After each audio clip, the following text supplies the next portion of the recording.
আমার কাছে মনে হয়েছে এই বিষয়টা একটু অস্বাভাবিক। বাংলাদেশে এই মুহূর্তে বেশ কিছু বিচ্ছিন্ন ঘটনা ঘটছে, বাট একটা আরেকটার সাথে কানেক্টেড।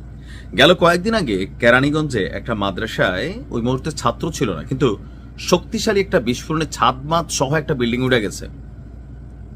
এখানে খুবই শক্তিশালী বিস্ফোরক ছিল।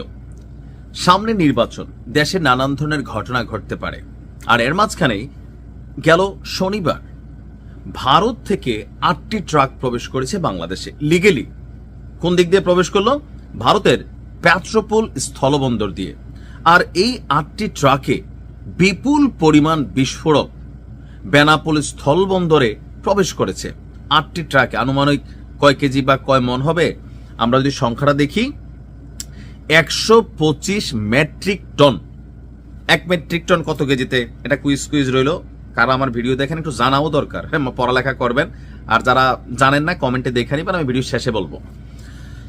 তো বলা হচ্ছে যে দিনাজপুরের মধ্যপাড়া গ্রানাইট মাইনিং কোম্পানি লিমিটেডের খনি থেকে পাথর উত্তোলন এবং খনন কার্যক্রম পরিচালনার জন্য বিস্ফোরক দ্রব্যের এই বিশাল চালানটি আমদানি করেছে রাষ্ট্রীয় প্রতিষ্ঠান Madhyapara granite mining company limited.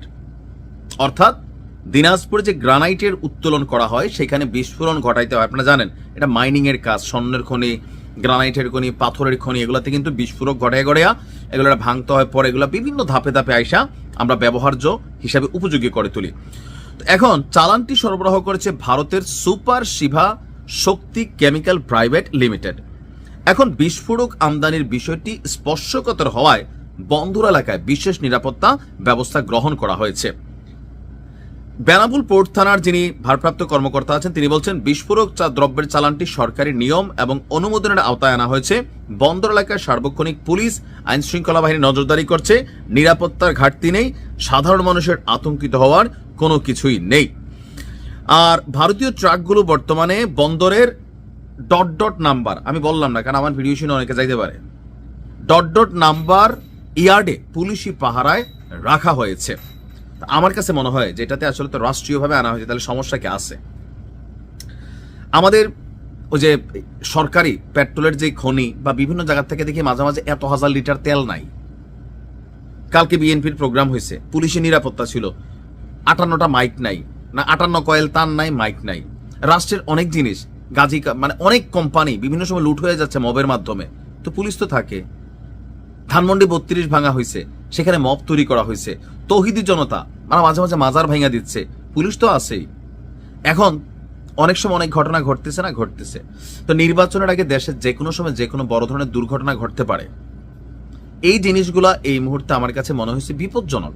নির্বাচন শেষ হইতো, এগুলা আনতো 4 দিন পরে মাইনিং করতে কোনো সমস্যা ছিল না।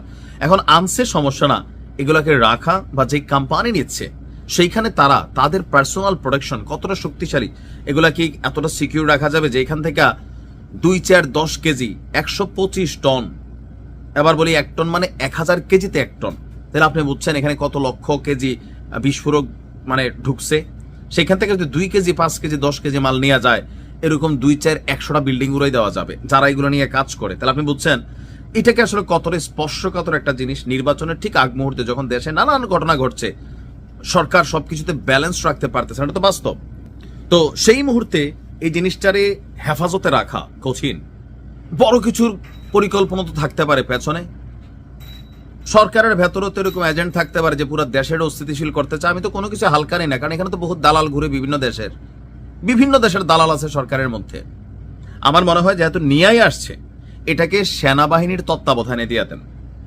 নির্বাচনের আগে কোন রকম মানে রিস্ক লওয়ার সুযোগ নাই ভাই। বহুত উপদেষ্টারা দেশ ছেড়া পালাই যাবে, ঘটনা ঘটাই দিয়া আপনি বিপদে পড়বো। সো এটা খুবই ডেঞ্জারাস একটা জিনিস, এটা সেনাবাহিনীর হেফাজতে রাখা হোক, এটা আমার পার্সোনাল দাবি। ভালো থাকুন।